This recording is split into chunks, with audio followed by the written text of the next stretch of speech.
Hey, I put on the camera without a real idea of what I wanted to do. I think this was a mistake.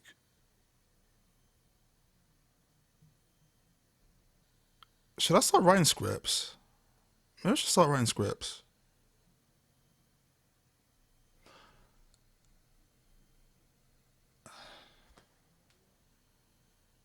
Don't know how to write scripts, but I should write stuff down, right? What is that? Do you ever get a weird taste in your mouth? You can't figure out what it is and how it got there, but it's there.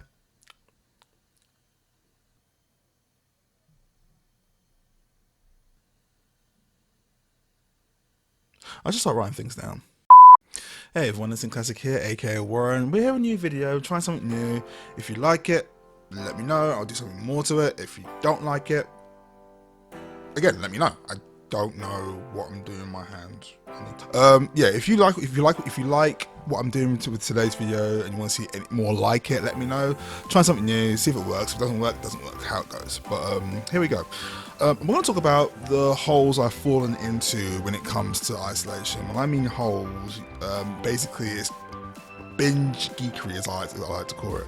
So, like during isolation, we started doing a podcast. When I mean we, I mean me, my sister, our friend Big Man. It's called, and that's where I messed up. Full of geekery, nerdism, and everything in between from a South London postcode. So check that out. There'll be a link in the description to that. But yeah, in my research for one of my episodes, which was Power Rangers, I also did a bit of tinkering and the other things that came out during that period. So we had your VR Troopers, Big Bad Beetables, Mask Rider, and Superhuman Samurai. Now, with Superhuman Samurai, I didn't know much about it. I watched it a few times and I found it entertaining at the time, but I never really went back to it and watched it and followed it religiously. But in my boredom of isolation, I actually did a bit of research into that as well and found out, obviously, it was adapted from a show called Gridman.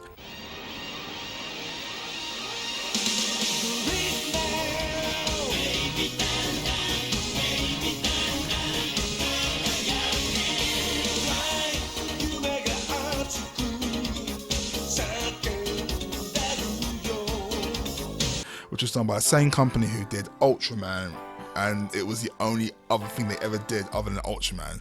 So, and I thought, do you know what? I kind of want to watch it. I kind of want to see what this is all about. So, I did a little research and I actually found out that the entirety of season 1, or the only season, is actually on YouTube. So, all 39 episodes are on YouTube. Check it out. I highly recommend it. And here are my thoughts. In Gridman, you follow 4 teenagers. 3 of them are good. One of them is, let's just call them controversial for now. So the good guys are Naoto, Yuka, and Ippei. Bad kid is Takeshi.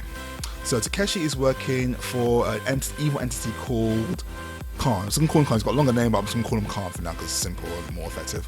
Khan wants to take over the world by infecting their computer, our computer network. Because in 1993, the premise is that we're developing our technology so everything is connected like how it is right now. So everything's got a computer, your cars have computers, your hair dryers have computers, everything's kind of connected in this giant network. So this is 1993, so they were basically ahead of the time with the idea of everything being connected under one giant network.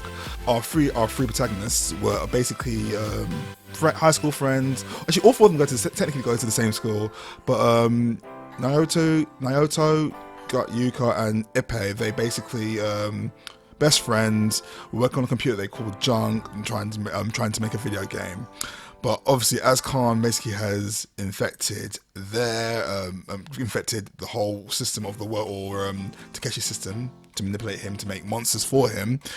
The hyper agent known as Gridman has infected their computer and obviously uses them to try and help tackle or destroy or stop Khan. The computerized world I thought had an amazing design. It just looked funky. I love the design. It had a very cheap but endearing feel. Gridman's design was awesome. I loved it. He still looked quite quite similar to Ultraman in some ways, with the same kind of color scheme. But I just loved his general design. I loved the weapons he had, and the whole and his backup, which were basically transformers that helped him become a gigantic mecha, which was just always awesome to look at. And that's what kept me entertained, was just seeing that world and seeing those epic kaiju fights between Gridman and the kaiju of the week. But there was a major problem with the show, and it lies with our 4 teenagers. They're not very good actors. There is a language barrier. I mean, granted, like I said, the YouTube episodes did have subtitles. Some of the subtitles were, you can tell that they weren't really done really well, but you got just what they're talking about. But you can tell by their body language they weren't very good. I mean, granted, Ippei, the comic relief, he got slightly better as time went on, but yeah, they just weren't very good, especially the main protagonist, which was Naoto, who was the kid who bonded with Gridman to become Gridman, and he was stiff as anything. He had no emotion. He just those guys made it hard to watch. And Takeshi, the whole idea with his character, you find it in a lot of things, like his character needs to have an epic journey of redemption. So the idea is that this kid's been manipulated by Khan. At the end of the day, he's in a weird position where he's a loner. He comes from a wealthy family, but his family are never around. They basically just give him money and just tell him to look after himself and to do whatever he wants. But he has no friends. He has nothing. So obviously, this thing has come along and just taken advantage of him. But throughout the whole 39 episodes, I think until maybe the 38th episode, there was no sense of him thinking going, wait, what am I doing? Is this right? Am I making the right choice? There was no point of him questioning what he was doing was wrong. And then it's just like, oh, okay, he gets rejected by Khan, and now he just falls into left with the good guys, and now, okay, I'm good now. Boom. That's basically how it happened. Are we friends now? Yay! It was lazy. Like with characters like him, there should be a halfway point where he just gets that moment of realization where he's like, what am I doing? I'm a human. He's trying to take over humans. What the hell am I doing? Blah blah blah. It's like there should have been that moment, but there wasn't, and it was a shame. And again, same with the teenagers. They weren't very good. They just, like Yuka, she had one decent moment, I think, personally for me. Is when she was taken over, which was like infected and became this like weird bad punk girl. And she actually looked like she was having fun with it, so you could tell that. So it kind of showed her acting. And that's the only thing that kept me out of it, was just those kids. But what kept me coming back was just the kaiju fights, and the idea of wishing I had the toys of Gridman. I remember having one toy of him as a kid, not knowing really what it was. I think, but then I obviously discovered Superhuman Samurai at the time, and I'm like, oh, Superhuman Samurai. But the big kid in me just wanted those toys. I want those toys now. I want to play with them. I'm not gonna lie, I always want to play with toys. But after Gridman ended, that was it. There was no season 2. There was nothing ever heard from him until 2018, when you got S.S.S. Gridman, an anime series which you can find on Crunchyroll, and I highly recommend.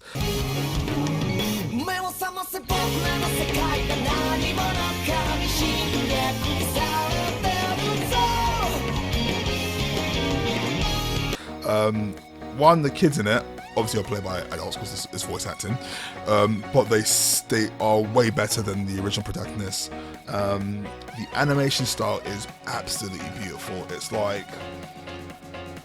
like they went all out, and you can, how can I describe it? The animation style is like what you get in a feature film. So your Ghost in the Shells, your Akiras, your Perfect Blues, the animation quality is on that level, and it's absolutely stunning to watch. And it doesn't forget where it came from. It pays so much homage to the original show with the soundtrack, with location. Like for example, like there's a hospital Yuka's family owns that's actually in the anime. You will hear references to the soundtrack in the background, which is always awesome. And the last episode is just chef kiss. It's literally just homage after homage to the original show, and I just love it for that. But so if you, like I said, I'm not sponsored by Crunchyroll, but if you have a Crunchyroll account, check it out. S.S.S. Gridman, amazing show. But anyway, guys, that was me. That's basically me geeking out and talking to you about my isolation war stories. I guess you can call it that. Yeah.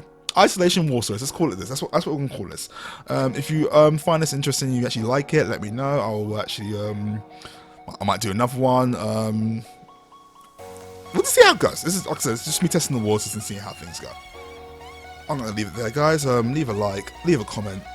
Let me know if you've fallen in into your own geeky binge holes, and I'd like to hear about it. Let me know what you think of this series, or this episode. If it becomes a series, let me know. Just talk to me, all right? Just talk to me. But anyway, guys, stay safe out there. Take it easy, and I'll talk to you again very soon. Later.